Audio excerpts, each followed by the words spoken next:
अब हमको समझना है ये गंगा नदी का यहाँ पे। तो देखिए बद्रीनाथ के ऊपर एक बर्फ का पहाड़ है जिसका नाम है संतोपथ। क्या नाम है? संतोपथ। यहाँ से दो नदियां निकलती हैं, एक का नाम है धौली गंगा और एक का नाम है विष्णु गंगा। धौली गंगा और विष्णु गंगा, बताइए, एक का नाम धौली गंगा और एक का नाम विष्णु गंगा।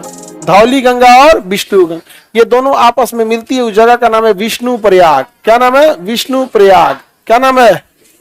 विष्णु प्रयाग। और जब ये विष्णु प्रयाग में मिलती है तो इसका नाम बदल जाता है, इसका नाम हो जाता है अलकनंदा। क्या नाम हो जाता है? ये लिख देंगे तो समझ जाएंगे। धौली गंगा विष्णु गंगा मिलके कौन सी नदी बनाती है? अलकनंदा। कौन सी नदी? अलकनंदा में आके नदी मिलती है एक तो नंदाकनी नदी। कौन सी नदी? नंदाकनी नदी। कौन सी नदी? नंदाकनी नदी। कौन सी नदी? नंदाकनी नदी को अलकनंदा आगे लेकर जाती है। नंदाकनी नदी को कौन आगे ले जाती है? अलकनंदा। फिर इसमें एक नदी आके मिलती है पिंडार नदी। कौन सी नदी? पिंडार नदी। कौन सी नदी? पिंडार नदी। इन दोनों नदियों को लेके आगे कौन बढ़ती है? अलकनंदा। अलकनंदा दो नदियों को लेके आगे बढ़ी, नंदाकनी और पिंडार। नंदाकनी और पिंडार। तो बताइए अलकनंदा में पानी बढ़ेगा कि नहीं? दो नदियों को लेके चल रही है। तो बताइए संतोपथ हिमानी से कितनी नदियां? दो। धौली गंगा विष्णु गंगा। धौली गंगा विष्णु गंगा मिल जाएगी, क्या बनेगी? क्या बनेगी? विष्णु प्रयाग में अलकनंदा बन जाएगी। अलकनंदा में कौन आके मिलेगी? कौन नदी? मंदाकिनी। कौन सा? नंदाकिनी। नंदाकिनी को आगे लेके जाएगी अलकनंदा। कौन ले जाएगी? अलक। फिर आगे आएगी पिंडार नदी। कौन नदी? पिंडार नदी। पिंडार को भी कौन ले जाएगी? अलकनंदा। अलकनंदा बहुत बड़ी नदी है, लेके चलती है, कहीं चलो पिंडार नदी तुमको घुमा ले आते हैं। अलकनंदा इसे भी लेके चल जाती है। इधर से एक नदी आती है मंदाकिनी। कौन नदी? मंदाकिनी नदी। वो नंदाकिनी थी, ये मंदाकिनी है। मंदाकिनी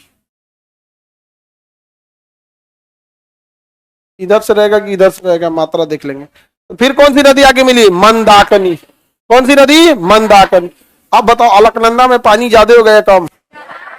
अलकनंदा नदी का इतना पानी दे दिया सब हमको, हम आगे बढ़ते हैं। फिर तो अलकनंदा इसको लेके फिर आगे बढ़ती है। अलकनंदा इसे लेके फिर आगे बढ़ती है। इसे अलकनंदा लेके आगे बढ़ती है तो इसमें फिर एक और नदी आके मिलती है, भागीरथी। कौन सी नदी आती है? भागीरथी आके मिल जाती है। कौन सी नदी आके मिलेगी? भागीरथी नदी। कौन सी नदी बाबू?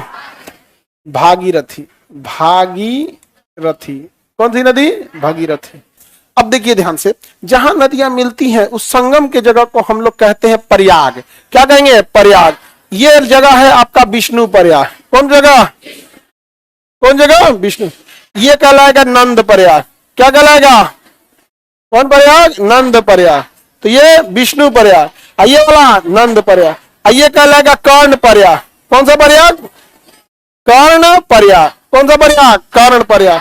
तो बताइए धौली गंगा विष्णु गंगा किस प्रयाग में? विष्णु प्रयाग। देखिए धौली गंगा विष्णु प्रयाग, विष्णु नदी पे पड़ गया विष्णु प्रयाग। नंदाकिनी पे मिल गया नंद प्रयाग। समझा गया कि नहीं? नंदाकिनी पे क्या मिल गया? नंद पर। तो बताइए धौली गंगा विष्णु गंगा मिलेगी विष्णु प्रयाग, बन जाएगी नदी। हाँ अलकनंदा। अलकनंदा और नंदाकिनी मिलेगी नंद प्रयाग। अलकनंदा और पिंडार मिलेगी कर्ण प्रयाग। कौन से प्रयाग? कर्ण प्रयाग। काम से याद रखेंगे, कर्ण प्रयाग। बताइए धौली गंगा विष्णु गंगा मिलेगी विष्णु प्रयाग, नदी बनेगी अलकनंदा। अलकनंदा और नंदाकिनी मिलेगी नंद प्रयाग, आगे बढ़ेगी अलकनंदा। अलकनंदा और पिंडार मिलेगी कर्ण प्रयाग। अलकनंदा और पिंडार कहां पे? कर्ण प्रयाग। और अलकनंदा और मंदाकिनी मिलेगी रुद्र प्रयाग। कौन सी जगह पे? रुद्र प्रयाग। कौन सा प्रयाग? याद रहेगा? दोबारा ध्यान से एकदम बताना है आप लोग को, एकदम ध्यान से।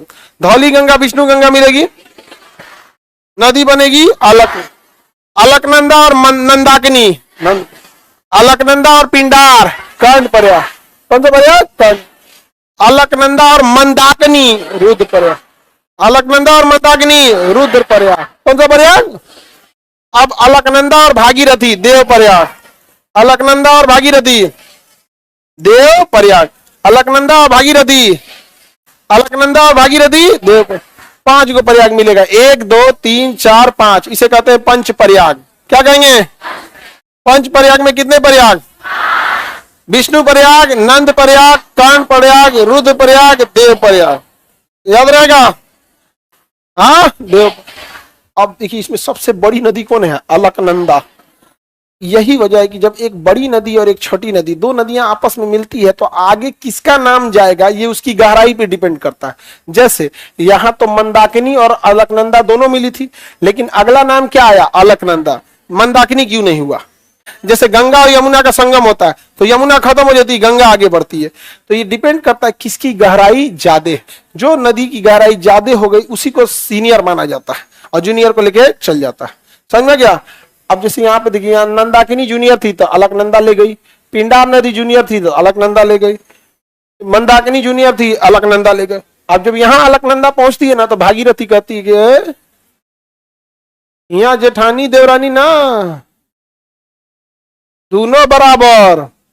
समझ में गया? भागीरथी बहुत बड़ी नदी है। भागीरथी कैसी नदी है? बहुत बड़ी और बहुत गहरी नदी है। बहुत बड़ी और बहुत गहरी नदी।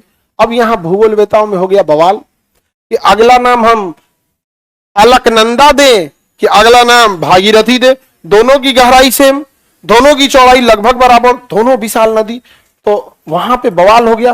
तो आगे जो नदी बनी यहां के बाद, तो ये नदी का नाम हो गया गंगा नदी। कौन नदी? कहा कि ना भागीरथी और ना ही अलकनंदा, क्या रहेगी? गंगा। क्या रहेगी? गंगा। तो सबसे पवित्र गंगा का जल होता है देव प्रयाग। कहां पे? देव प्रयाग। यहीं से तो गंगा जन्म लेती है। गंगा जन्म कहां से लेती है? कहां गया गंगोत्री? जो बोलते हैं गंगा गंगोत्री से निकलती है, कहां गया? इधर तो गंगोत्री का आते पता नहीं चला है मैं। भागीरथी जो निकलती है वो गंगोत्री से निकलती है। ये जो भागीरथी है ना, ये कहां से निकलती है? गंगा। और ऐसा कहा जाता है कि भागीरथी के मिलने से ही गंगा का निर्माण, इसलिए गंगा का पर्यायवाची भागीरथी भी होता है। गंगा का पर्यायवाची भागीरथ। क्या कहेंगे? भागीरथ। तो भागीरथी गंगा का पर्यायवाची भी होता है। समझ में आ गया कि नहीं आ गया? पकलोल सब याद रहेगा? कितना नदी हो गया? पूरा पानी पानी हो गया जी। एक और नदी आके मिलती है, भीलांगना नदी। कौन नदी? वो छोटी सी नदी है।